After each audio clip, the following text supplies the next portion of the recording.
This is a story about an experiment of sorts in higher education. As it is with so many stories, there is a challenge.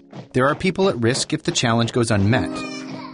And there is a hero who must undergo internal transformation if there is to be a happy ending. This story is not fiction. In fact, it is more complex than any fairy tale because the causes, effects, solutions, and main characters are many. First, let's introduce the challenge. Through the course of global history, different metrics have driven economic growth. America has had its moment as part of the manufacturing economy. The page now turns, and we turn to a knowledge-based economy. America can't compete on cost. We can't compete on size. We're not as big as China and India. And so the only strategy we have is a more educated population at a time when the rest of the world is increasing their degree production, ours is going down, and yet that's the only way we can compete. In the American system, education is not only supposed to provide foot soldiers for American capitalism, it's also supposed to supply us with people who can be effective critics of our economic system and our culture and participate in our political system effectively. But in the end, people who can't get and keep good jobs because they have no access to post-secondary education, they stop participating in the culture, in the political system. We've seen a dramatic increase in the number of people who say higher education is not only important, but it's essential. You don't even get in the game if you don't have a higher education degree. You don't even get the interview. We not only need more students to graduate from college, we need more students to graduate from college who have the essential competencies that enable them to be successful in the workplace. Without a better educated country, our nation's prosperity is in jeopardy. Those who face the immediate personal effects if we fail to meet this challenge are students. People, young and not so young, who need education in order to stake claims to healthy, engaged, and productive lifestyles in an ever-changing world. How do they see the situation and the risks they face? Students often don't know what they are expected to learn. Professors expect you to come in already knowing that which is important for their course. I've been going to school for 2 years, and I have probably back at the same place that I was when I graduated high school. I had a school counselor tell me that history and English are the most pointless, fields you can go into. If you're doing a liberal arts degree, that kind of makes the job market hazy. When graduation day comes and you have to get a job or you have to do a next step, so many students aren't sure what that is. They need a more clear transition, I think, to say, here's your marketable skills, here's what you know, and here's the types of jobs that you could do. With the challenge of meeting the demand for college graduates established and the risk of failing to do so understood, education policymakers and leaders went in search of heroes to help avert the looming crisis. In this story, faculty members come forward, educators who, from their vantage points with students, are in a unique position to help address the challenge. But, as it is in all stories, these characters face obstacles of their own. Faculty are very, very busy. The system we have now didn't happen by accident. It evolved into the state it did because of limited resources, lots of students, and how do you get the job done in a way where you don't have to have a 100-hour work week. Having said that, I'm always interested in seeing what could we do to be better. I think we're all aware that higher education is having to adjust to changing circumstances in the 21st century. At the heart of that is the need to align what we do with the needs of students and their place in society. So, faculty members from Indiana, Minnesota, and Utah voluntarily came together from different disciplines and different schools, public and private, large and small. And using a process called tuning, they sought input from students, recent graduates and employers, and set out to clearly define what students must know and be able to do to earn degrees in their disciplines.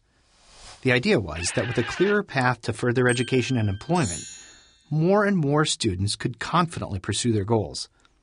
Of course, this shifted the focus from what should be taught to what students need to learn. We have an expert-driven product. In other words, the experts, the professors, the people who have been trained, determine what it is that the product should be, this body of knowledge.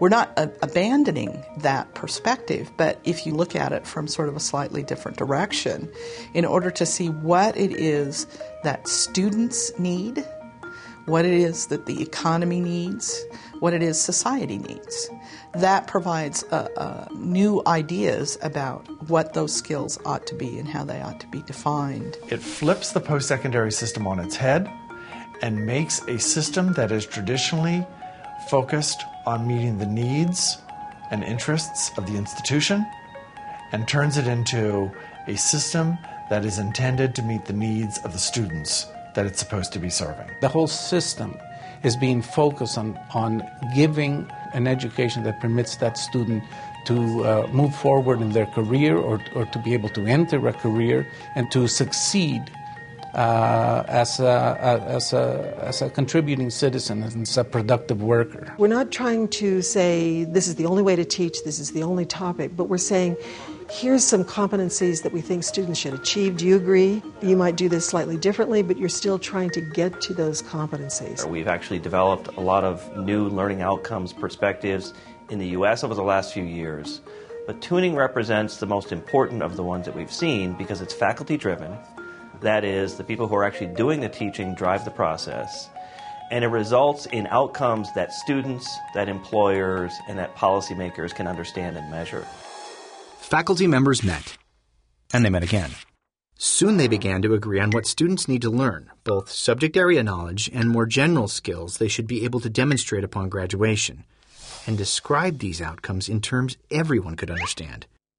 Knowing what they must learn and be able to do at each level of their education in each academic field, the educational path becomes more clearly visible, and transitions into, out of, and within higher education become smoother and more successful. We owe it to students to be very explicit. Here are the competencies that we want you to achieve.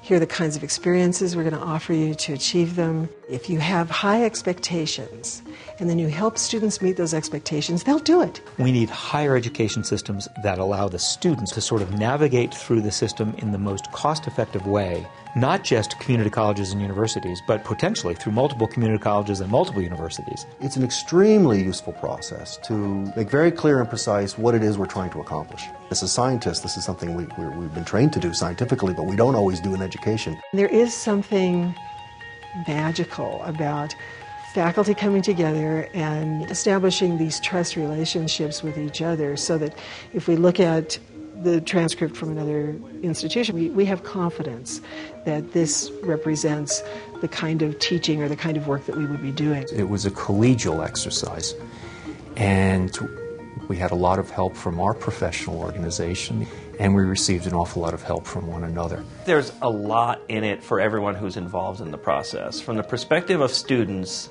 they get to know what their credential represents and what they'll be able to do with that degree. From a faculty perspective, they get to understand the relevance of their own work. That is what students do, what employers do with those credentials. Employers get to understand what the credential represents in terms of their workforce. And even policymakers get something out of this, which is that they get to allocate resources based on an understanding of what those degrees represent to the students, to the institutions, and ultimately to society. Even as the characters undertook their process of transformation, the plot thickened as they considered how to measure and assess whether these learning outcomes are met. Once you say that something's a learning outcome, you have to be able to measure it. And then when you start talking about measuring learning, then you have to consider if it can be done and then the ways that it can be done. It can't just be about testing. It has to be about maybe a portfolio. I mean, maybe that students have a sense of their own development as a writer or a mathematician. We need to be able to articulate that fairly specifically to the students at the beginning of their education. This is what we hope you will become. And then we need to be able to articulate to potential employers, here's what they have become. I think that's a great challenge. I don't know what the answer is, but we'll see it. Many chapters remain to be written before our nation's collective challenge is resolved. But there's every indication that the characters in this story will continue to unite their passions and minds, helping us to define quality in higher education and clearing the path for more students to succeed. I like the metaphor of tuning because it assumes that it's a continual process, that you're never finished because things will happen and it'll go out of tune, and so you retune it. It's not just to fill in a report card that an administrator needs to submit. You're part of a larger national discussion. Higher education in America is the engine of democracy. Faculty are the ones who have made higher education in America so successful. We will be the ones who will make higher education in the 21st century successful.